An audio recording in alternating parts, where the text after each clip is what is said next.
है। मेहमान हमारे साथ जुड़े हुए, परिचय आपका करा देते हैं, फिर चर्चा यहीं से शुरू करेंगे। कमलजीत सहरावत जी हैं, पूर्व मेयर हैं बीजेपी की तरफ से। पवन शर्मा जी, प्रवक्ता आम आदमी पार्टी की तरफ से। मीनू वर्मा जी, नेता कांग्रेस की तरफ से हमारे साथ जुड़ेंगी। पीयूष पंत जी, वरिष्ठ पत्रकार हमारे साथ हैं। निरंजन पोद्दार जी, राजनीतिक विश्लेषक हैं। आप सभी का बहुत स्वागत है। निरंजन पोद्दार जी, क्या ये इस वजह से फैसला है कि भाई दोनों ही जगहों पर एक सरकार है और कोऑर्डिनेशन होगा? कुल मिलाकर तो दिल्ली साफ होनी चाहिए ना, किसी भी सूरत में हो। जी, मैं बात करूं? हाँ, आप ही से सवाल है तो आप ही बात करेंगे ना निरंजन जी। देखिए, ऐसा है जीनत जी, अगर सरकार का मंतव्य वास्तव में अगर दिल्ली को चमकाना है, सरकार का अगर वास्तव में मंतव्य अगर दिल्ली वालों को फैसिलिटेट करना है तो उसका स्वागत होना चाहिए। किंतु यहाँ पे जो सबको एक चीज दिखाई दे रही है, जैसे अभी कमलजीत जी कह रहे थे, मेरा भी इसके अंदर ये मानना है जीनत जी कि अगर आप वास्तव में फैसिलिटेट करना चाहते हैं तो वो एमसीडी के अंडर में रहते हुए भी आप कर सकते हैं। जो मशीनें खरीदना चाहते हैं या जो भी आप इसके अंदर इंफ्रास्ट्रक्चर बनाना चाहते हैं तो वो एमसीडी के अंदर भी रख करके करना चाहते हैं, कर सकते हैं। लेकिन यहां पे एक चीज सबसे जो ज्यादा मुझे वेदनादायक लग रही है वो ये लग रही है कि यहां पे जो प्रॉब्लम है ना वो मालिक वाली प्रॉब्लम है। जो एक फीलिंग है ना कि दिल्ली के मालिक हम हैं, ये शायद उसकी एक बानगी है। क्योंकि देखिए, जिस तरीके से दिल्ली एक यूटी है, यानी कि एक केंद्र शासित प्रदेश है और दिल्ली के बड़े सीमित अधिकार है, दिल्ली सरकार की बात कर रहा हूं, उसके अंदर शायद एमसीडी को और ज्यादा कमजोर करके और दिल्ली सरकार के अधीन लाने का यही उद्देश्य है कि दिल्ली का जो मेयर है वो दिल्ली के मुख्यमंत्री के पैरेलल ना हो। और इसके अंदर अभी आपको कुछ समय में और चीजें, जो कुछ चीजें आपको जल बोर्ड के अंदर में जाती हुई दिखेंगी, कुछ चीजें आपको अन्य विभाग के अंडर में जाती हुई दिखेंगी। ये मैं आपको पहले बता रहा हूं। एक बार आपकी मेरी चर्चा हुई थी बिजली सब्सिडी के ऊपर। आज मैंने उस दिन आपको कहा था कि बिजली सब्सिडी जरूर प्रभावित होगी, निश्चित रूप से प्रभावित होगी। आज आपको वो चीज भी समझ में आ रही होगी, चाहे ठीकरा किसी के ऊपर भी फोड़ सकते हैं। लेकिन वास्तव में क्या होता है जीनत जी, वास्तव में ये होता है कि आज जो पीडब्ल्यूडी के पास जो रोडे हैं, मैं दावे के साथ कह रहा हूं, आप एक बार दिल्ली का भ्रमण कीजिए, जहां मुख्यमंत्री अरविंद केजरीवाल जी रहते हैं। मैं बात कर रहा हूं सिविल लाइंस की। वहां पे भी आपको दिल्ली के रख रखाव की बात करूं तो वहां पे आपको एक एक फुट के गड्ढे मिलेंगे वहां पे, क्योंकि मेरा रोज का रूट उधर से ही जाने का है। मैं रोज उधर से ही अपने ऑफिस के लिए निकलता हूं। तो आज जो सड़कें पीडब्ल्यूडी के पास है, पहले उनको तो आप सुधारिए, पहले उनको तो आप दिल्ली की जो वर्ल्ड क्लास स्टाइल में जो चमकाना चाहते हैं उसको चमकाइए। और इसके बाद में जिस तरीके से ये कह रहे हैं कि भाई कर्मचारियों की नौकरी प्रभावित नहीं होगी, कैसे नहीं होगी जीनत जी? इसके अंदर एक फंडा और होता है, और वो क्या है कि जिस तरीके से ये पीडब्ल्यूडी के अंदर अपने कर्मचारी समझ लीजिए भरेंगे या कॉन्ट्रैक्ट पे लाएंगे या अस्थायी नौकरी रखेंगे या जो भी रखेंगे, और इधर एमसीडी के अंदर जो कर्मचारी हैं वो कहीं ना कहीं अपने आप को खाली महसूस करेंगे। तो वहां जो अस्थायी कर्मचारी यानी कि जो स्थायी नहीं है उनकी कहीं ना कहीं छटनी शुरू हो जाएगी। और इसका एक कारण क्या होता है कि जो भी पार्टी पावर में होती है वो कदाचित अपने समर्थक लोगों को उसके अंदर ज्वाइनिंग करवाती है, जिससे उनका राजनीतिक वर्चस्व बढ़ा रहे। तो इसके पीछे ये भी एक हो सकता है कि एक आपको ये चीज नजर आ जाए कि भाई आम आदमी पार्टी समर्थक लोग अब पीडब्ल्यूडी के लिए अस्थायी रूप से रखे जाए, और एमसीडी वाले जो है, जो अभी तक एमसीडी में थे, वो कहीं ना कहीं बेरोजगार नजर आए। लेकिन ये मगर एक चीज बताइए, आप ये कह रहे हैं कि जॉब जब आएंगी तो फिर आम आदमी पार्टी के समर्थकों को नौकरी मिलेगी। तो मेरे दो सवाल हैं आपसे। क्या आम आदमी पार्टी इकलौता ऐसा दल है जो ऐसा करेगी? वैसे मैं ये चीजें मानती नहीं, मुझे नहीं लगता, क्योंकि पब्लिक डोमेन में फिर कोई भी दल हो सर, XYZ कोई भी हो, उसे जाना होता है और वो उसे जाना होगा। और यहां तो हम हर एक्सरसाइज को चुनाव से जोड़कर देखते हैं। आपको देखना ही पड़ेगा ना, दिल्ली है, आप कैसे नजरअंदाज करेंगे? 24 की तैयारियां हो रही हैं, सारी गतिविधियां उसी से जुड़ी हुई है, और G20 भी है। और G20, और जब हम मेजबानी कर रहे हैं G20 की, तो दिल्ली को तो वैसे ही खूबसूरत बनाना है।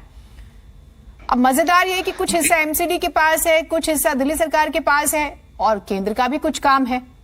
तो आप समझ रहे हैं क्या कोई क्रेडिट की लड़ाई शुरू होने वाली है? ये वो मतलब मैं समझना चाह रही हूं कि ये इतना ज्यादा उलझ नहीं सकता, हमें सुलझाना होगा ना। देखिए जीनत जी, आपने दो सवाल किए। पहले सवाल का तो मैं आपको जवाब ये देता हूं कि जिस तरीके से हमने अभी तक देखा है, सिविल डिफेंस के अंदर कदाचित वही लोग हैं जो आम आदमी पार्टी के चुनाव में पूरा का पूरा समझ लीजिए कैंपेनिंग में लगते हैं। सिविल डिफेंस की लेकिन मैं इस चीज को या इसलिए काउंटर करूंगी, मैं आपको बताती हूँ, रोहिणी सेक्टर 23 आप आगे जाइए, बुधविहार फेज 2 एरिया है, वहां से भी मैं जब, क्योंकि मेरी फैमिली रोहिणी में रहती है और मैं ये बात इसलिए कह रही हूँ क्योंकि मैं कई बार 990 बस लेकर आती हूँ यहाँ पर, तो आप ये मान लीजिए कि वहां से बहुत सारी लड़कियां सिविल डिफेंस में रही हैं जो हमें बस में मिलती थी। डीटीसी की बस में मैं क्योंकि मोस्टली ट्रैवल करती हूँ, आपको लोगों का जो विचार होता है वो आपको सुनने को मिलता है वहां पर, तो आपको करना चाहिए ट्रैवल, लोगों के साथ जुड़े रहना चाहिए। तो वहां पे मैंने जो बच्चियां देखी हैं, मतलब आप कह रहे हैं कि वो आम आदमी पार्टी की कार्यकर्ता है।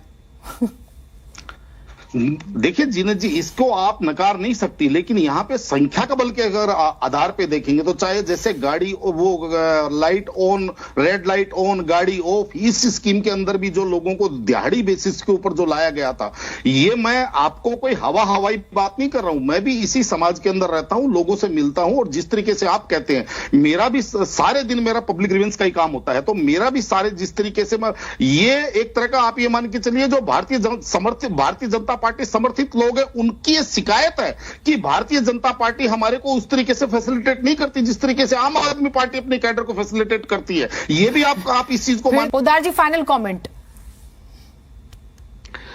देखिए जीनत जी, मेरा तो यही मानना है कि चाहे कोई भी, अभी आपने जैसे मीनू जी से पूछा था कि शीला दीक्षित जी भी ये प्रस्ताव लेके आई थी, मैं आपको एक चीज और बताना चाहता हूं कि कोई भी सरकार होती है, जब दिल्ली के अंदर सरकार होती है तो वो अपना दायरा बढ़ाना चाहती है, अपना पावर बढ़ाना चाहती है, और शीला दीक्षित जी का यही मकसद रहा होगा कि उन्होंने दिल्ली को 3 भागों में बांटा था, क्योंकि दिल्ली का जो मेयर होता है वो आप ये मान के चलिए कंपेयर टू दिल्ली के मुख्यमंत्री ज्यादा, उसके पास ज्यादा अधिकार है दिल्ली के क्षेत्र को लेकर की बात कर रहा हूं मैं।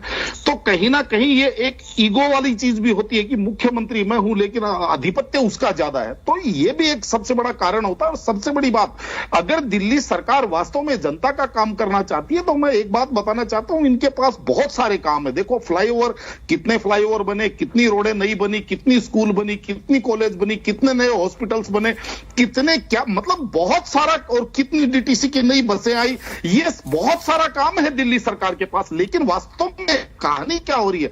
कहानी केवल आरोप प्रत्यारोप की। और दूसरी बात, अब मैं भारतीय जनता पार्टी को भी कहना चाहूंगा आपके चैनल के माध्यम से कि जिस तरीके से आपने जिस विधानसभा के अंदर इनको जिस तरीके से आपने घेरा था वाद विवाद के अंदर, उसी तरीके से आप हंगामा ना करके इनको वाद विवाद और तर्क वितर्क के आधार पर सदन में घेरिए, क्योंकि जनता आपको देखती है। सदन की कार्रवाई आजकल हर जगह, हर आदमी के हाथ में गैजेट है और हर आदमी देखता है, तो कम से कम मेरे हिसाब से आपकी राजनीतिक प्रतिष्ठा उसमें बढ़ेगी। नहीं तो इनको बच निकलने का रास्ता मिलेगा, जहां हो हंगामा होगा वहीं बच निकलने का रास्ता मिलेगा, और आरोप प्रत्यारोप की राजनीति शुरू हो जाएगी। जनता को कुछ समझ में नहीं आएगा। लेकिन आप क्या इस तर्क को बिल्कुल खारिज कर देते हैं? ठीक है, आप सजेशन दे रहे हैं बीजेपी को, ठीक है, लेकिन एक चीज बताइए, क्या आप इस तर्क को बिल्कुल सिरे से खारिज कर देते हैं कि अगर जिसके पास रखरखाव की जिम्मेदारी है, अगर आप बना रहे हैं, जिस भी कंपनी को सड़कों की जिम्मेदारी मिलती है वो सड़कें बना रही है, तो क्यों नहीं उसको कहा जाए कि इसको सुंदर करना भी तुम्हारी जिम्मेदारी है, साफ सफाई भी तुम्हारी जिम्मेदारी है? क्यों अलग से पैसा साफ सफाई के लिए किसी और को रखें? जी थोड़ा सा एक पत्थर हट गया तो आप ठीक कर दीजिए, गमला हट गया तो कोई और कर दे। मतलब मैं ये समझ रही हूं, क्यों नहीं एक ही बंदे को 100% की जवाबदेही तय कर दी जाए, ज्यादा गोलमोल भाग भी नहीं पाएगा ना। आजकल तो ढूंढते रह जाइए।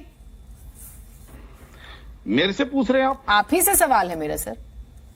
जी जी जीनत जी, देखिए यही सबसे बड़ी विडंबना है कि रोड बनती है, उसके बाद में टेलीफोन लाइन बिछाने वाले आते हैं, उसी रोड को 1 महीने 1.5 महीने पहले रोड बनी है उसको जल बोर्ड वाले खोद के चले जाते हैं, दोबारा से रोड। मेरा यही सवाल आपसे बहुत बार टीवी चैनल्स के ऊपर यह सवाल हो गया कि ये सरकारें इस कोऑर्डिनेशन के साथ क्यों नहीं करती। और जो आपने कहा कि उसकी जवाबदारी, उसका रखरखाव की, उसकी सुंदरता की, उसकी मेंटेनेंस की, उसकी बनाने की सारी जवाबदारी किसी एक डिपार्टमेंट या एक व्यक्ति के ऊपर क्यों नहीं होती?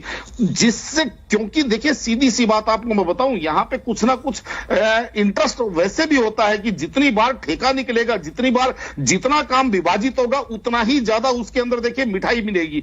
तो ये भी एक कारण हो सकता है जीनत जी। मैं तो और इसके अंदर मेरे को तो दूसरा कारण समझ में नहीं आता। ठीक है। ठीक है, देखिए बहुत शुक्रिया आप सभी का जुड़ने के लिए इस चर्चा में। उम्मीद